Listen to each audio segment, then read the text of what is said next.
Right, hello guys, and welcome to today's video. In today's video, we're going to be talking about how Sledgehammer is doing a great job with Modern Warfare 3. Now, yes, I think you guys are probably going to be sitting there thinking, Taz, you just absolutely going over the top. But no, I genuinely think they are doing some great changes here in Modern Warfare 3, staying on top of things, and planning more great and awesome updates and features coming with Season 1, of course. So I'll talk about that, because there's been a lot of information that they actually spoke about and kind of gave us an insight into. They did a live stream talk with actually another YouTuber slash streamer called Repulse, and they released a lot of details and kind of gave their thoughts and opinions and actually spoke to the community basically about the game, which is something that's great to see. How many times have we seen it in the past? Call of Duty, you know, Modern Warfare 2 being a very bad instance of it, where the game comes out and then they just ignore it for a few months. Like a lot of the time in Modern Warfare 2, we got ignored. We know they didn't even say much.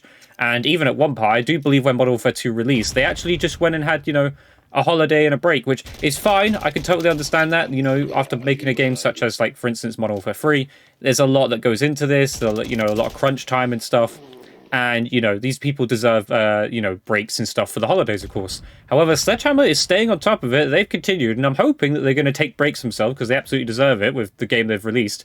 But we're going to talk about it today. So what you're seeing in the background, first of all, is actually going to be something really interesting that I want to discuss, which is this gameplay, which is actually on the new playlist. It is an experimental playlist. Now, there's two things to this. One, I played it because I wanted to see this new change. And what this new change is, the outlines. You're going to notice that the enemies are going to have red outlines. Now, I feel like it happens more when I start shooting them than actually beforehand. Like, you don't see the red outline beforehand. It feels like when you start shooting them, you get the red outline. At least that's how it was appearing to me. But not as noticeable as the green around the around your teammates. So your teammates have a very vibrant green. Like, it's very noticeable. And you can see, you know, the enemies in your own team, like, more clearly. And it definitely works. I feel like I can see people more clearly. I didn't feel like I needed to see people more clearly.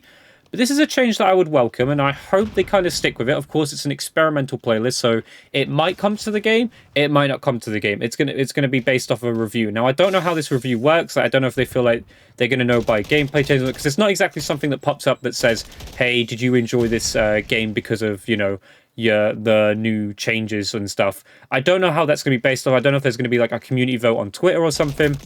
I'm not sure how they're gonna pull that information, because there's nothing that clearly says, you know, how to say your opinion and whether you like this to change or not. It just, you go in here and you play the playlist. And I'm guessing they're just going to base it off of some sort of data, I guess, that'll prove that. But another thing that was weird with this game, and I want you guys to let me know down below, does this game mode have no skill-based matchmaking? Because I'm going to be honest, this gameplay is also looking like a reverse boosted lobby. Now, of course, I don't reverse boost. It's a waste of time. I don't see the point. You know, why should I go and kill myself like 100 times just to, you know, get one good gameplay? But yeah, this felt like a bot lobby, I'm not going to lie, and you're going to see that. I drop a crazy amount of kills. It was fun, I'm not going to lie, it was absolutely awesome.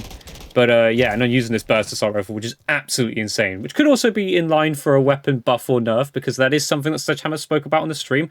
That's what I'm going to talk about as well. I'm going to talk about everything they kind of went over and discuss that with you guys, in case you didn't get to catch that stream. So some of the things they spoke about, like, or even quite controversial topics, of course, it's not skill-based matchmaking. They didn't talk about that. You know, you guys were thinking you were going to get any information about that. Absolutely not, okay? But they talked about aim assist. They actually gave a big talk about aim assist, because I feel like aim assist is a big complaint between, you know, PC players and obviously controller players, right? PC players think it's way too strong. Controller players are like, no, we need it and stuff. I'm going to be honest, I think aim assist can be a bit too strong. In this game, I don't think it's actually that bad. Modern Warfare 2 was insane for it. Modern Warfare 3 might just about be right. Like, it's still not perfect, I don't think, but I think it's just about there. But they said they're looking at it closely. They think it's in an okay place themselves, so they agree. They think that they've got aim assist right in this game. But they're talking about the options to aim assist, and, you know, they've found some downsides and maybe remove options to aim assist, but there's only one to choose. But they're trying to figure out the best solutions basically to aim assist, and so far they think it's just okay for now. They might look at it at a later date. They talked as well about allowing players to bind, dive, and slide to different buttons, which as well we can talk about that. That was a change that happened recently, which was the slide cancelling. Okay, big topic. You know, I think a lot of people. It's weird. There's a bit of a split in the community. I think there's some people who want to be able to slide cancel mindlessly around the map, and those who don't mind slide cancelling or, you know, hate slide cancelling. and don't want it to be as prominent. Me, I'm okay with slide cancelling as long as it's tuned correctly, and the recent update changed that behavior, like it made it better, but it feels more smoother now, and the only way it feels horrible is if you mindlessly spam it. That's perfect in my opinion. The way they've got it in this game, like you'll see in this gameplay, this is with the change as well. The way the slide cancelling work, it's you don't have to do it, like as long as you're not doing it mindlessly over and over and over again, it's perfectly fine. It works well, it feels smooth. You don't feel like delayed or anything coming out of it or going into it. I think it's perfect. I'm not one of those people who, mindlessly spams it. If you're one of those people who's mindlessly spamming it, you're gonna not enjoy this update, because you're gonna find if you do it 5 or 6 times in a row, or maybe even 3 or 4, it's just gonna slow you down further and further until you actually let your sprint reset and stuff. So I think this change is perfect. It's the best of both worlds. It's not going to be too OP to slide cancel, and those who don't want to slide cancel don't have to do so. You can still play the game perfectly fine and beat those who are using the slide cancel mechanic. So perfectly tuned again. Big W to Sledgehammer for that. I think they're doing a fantastic job with this game. I can't, say anything better really about the game, to be honest.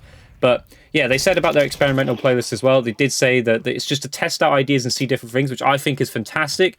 Great. I'm going to be using this playlist a lot whenever they release it to see what changes, they're going to make. If it's something that's not interesting or I don't really care about the change to, then I probably won't play it. But a change like this, where they, allow icons around the enemies, so you get red around the enemies and green around your own teammates. I wanted to see that. I wanted to see how that looked. And I do think it actually makes it better, even though, like I said, I already thought the visuals were okay in this game. They're not perfect, but I feel like I can spot players anyway. But this would be a great change, and I think they should go along with this. I don't know if Sledgehammer devs would watch this video, but my personal opinion, I think they should go with this. I think they should go with this change and add this change to the game, to every playlist and, every mode. They say they have a list of updates they want to make, such as the MW3's firing range, but they have no concrete changes to make it. There's actually a glitch that they've recognized, that is, it has 100 health in it instead of 150. So I didn't know this. I personally thought, it was fine. It was 150 health. So some of the builds I'm making in that firing range aren't actually going to work as well as I thought. Like the one bursts I might be getting at long distances might not actually be one burst, because the health is set to 100. So they're going to fix that. They talked about giving a bonus camo for MW2 and MW3 weapon mastery camo. So if you get weapon mastery in both, they were thinking about it. But they said there were certain issues, so they might try it again in the future, but we'll have to see with that. Anything else interesting? They spoke about quick fix. I think some people talk about quick fix because the health regen's a little bit slow in this game, or it feels like it, but I'm okay with it. I think it's still perfectly okay and perfectly reasonable, but they said they don't hate quick fix, but at the time, this is the balance going forward. We're seeing feedback. If there's no strong, horrible negatives to it, there's no reason to not do it, so they're talking about adding quick fix. MW3 had historically low crash rates for a Call of Duty game at launch, which is good to hear. I personally haven't run into any issues. My game's never crashed. I haven't black screened. Nothing. I've had no issues whatsoever. The only issue I actually did have... No, actually, that's a cap. Only in zombies, but that's because of people abusing that sentry gun glitch, and when they do too many, it causes the server to crash, which is understandable, right, if people are doing that. But other than that, it's been perfectly fine. They spoke about it's going to have the same seasonal prestige system as Modern Warfare 2. They said they looked into things but have not changed it. No traditional prestiges, unfortunately, which I don't agree with. I think we should have the prestige, the normal prestige mode back. It was the best version of it. I don't know why they changed things like that. But what else? They were talking about Modern Warfare 3 will have a stamina bar added to the HUD at some point, so this will allow you to know when you've refreshed, your attack sprint and stuff like that, so that'd be useful. And then I guess we'll talk about some of the leaks for the, feature of Season 1, which is like new maps and stuff. So they've got new maps coming, 6v6, and a new gunfight will be coming as well. But yeah, so the maps are called Greece, Rio, and then the last one, just as much as you get to play with your own meat, guys, you're going to be able to play on the map meat too. So that's crazy. I don't know why it's called meat, but we're playing on meat. So not only will you be playing with your meat, you'll be able to play on meat as well. But yeah, so there's new maps coming, and then obviously we've got playlists, right? 24/7, Rust, 10v10, Mosh Pit and stuff will be, well, I've already out by the time I make this video. And yeah, I like what I'm seeing though from Sledgehammer though. I think we should give them a lot of praise, because like I said, Modern Warfare 2 last year released, and then they just left us alone. They didn't answer us, they didn't help, they didn't speak that to the community, they didn't give us updates, they didn't give us nothing really. This year we're getting feedback, we're getting community live streams basically telling us what they're going to change, and listening to feedback. and giving us playlists to experiment with stuff and actually test things for the game. Like, a lot of things are going really well for this game. And of course, they also spoke about there being eventually weapon buffs and nerfs. Don't know what those will include, but I can imagine a few will get some nerfs and some might get some buffs. But I hope you guys enjoyed today's video. Let me know down below what you think so far. Do you think Sledgehammer's doing an awesome job with Modern Warfare 3 in their updates? Let me know down below. But I hope you guys enjoyed today's video. If you did, leave a comment, leave a like, subscribe, notifications on. I'll catch you guys in the next video. Goodbye.